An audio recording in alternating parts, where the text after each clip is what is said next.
Hello everyone, this is Aishwarya C. Hemant, Assistant Professor from Department of Pharmacy Practice, KL College of Pharmacy, Belgaum. So today we are going to study a very new topic on isolation of microorganisms. So let us see what is exactly isolation of microorganisms.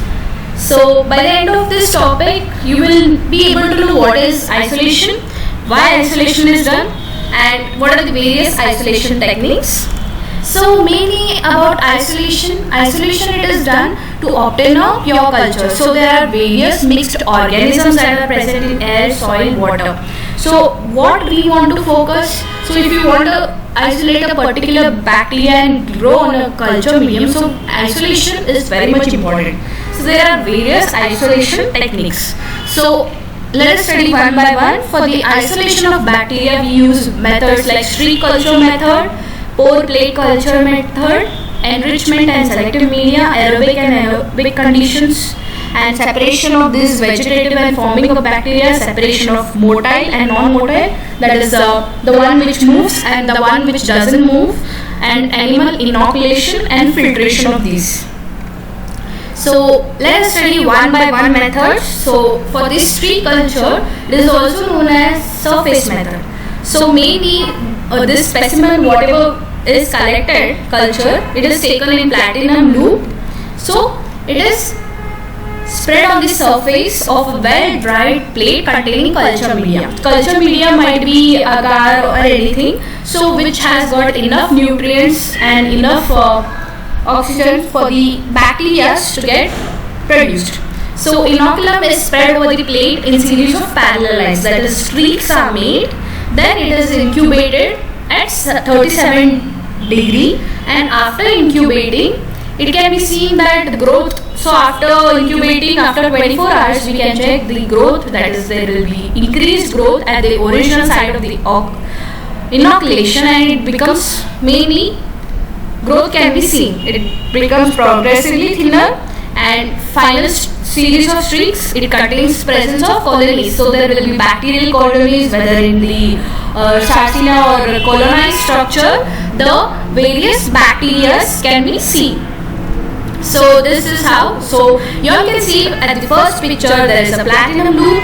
You will take the whatever the culture medium, whatever the inoculation medium, that is you can take either take it from air, dust or water, then apply it on the culture media as streaks. So maybe you do it on the streaks, then you just observe it, incubate it, observe it after 24 hours. So you can see colonies of the bacteria form. So this is how the streak plate method is done.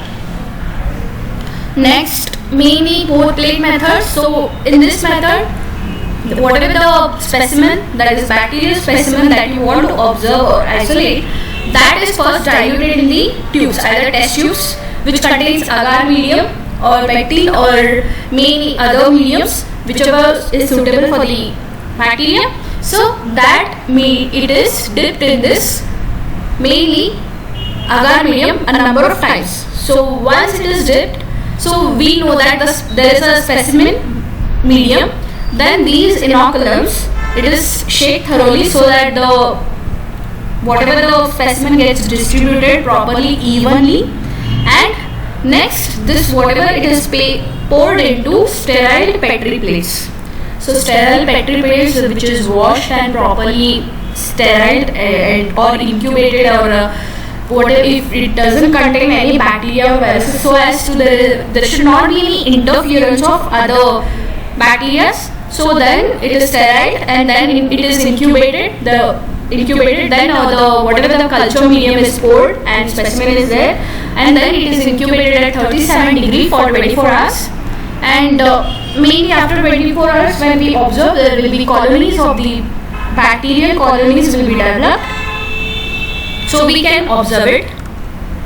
So you all can see in this method, so whatever the original specimen or inoculum that is taken into this and diluted, that is broth, that is diluted into various test tubes. So depending upon the dilution, what will be the effect of this dilution, we can observe in various test tubes. So one is diluted into 1:10.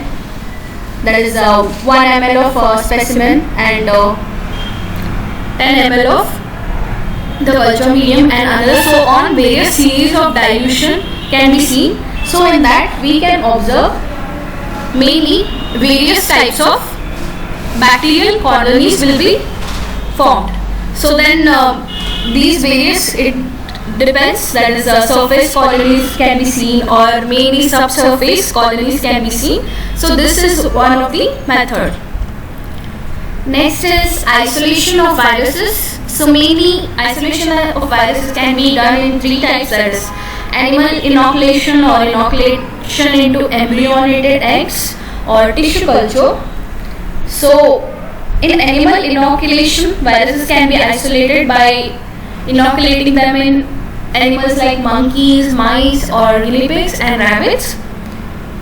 And in embryonated eggs, that is viruses can be inoculated in chorioamniotic membrane or yolk sac or amniotic sac. And in tissue culture, it can be cultivated in bits of tissues, organs like primary, diploid or continuous cell culture.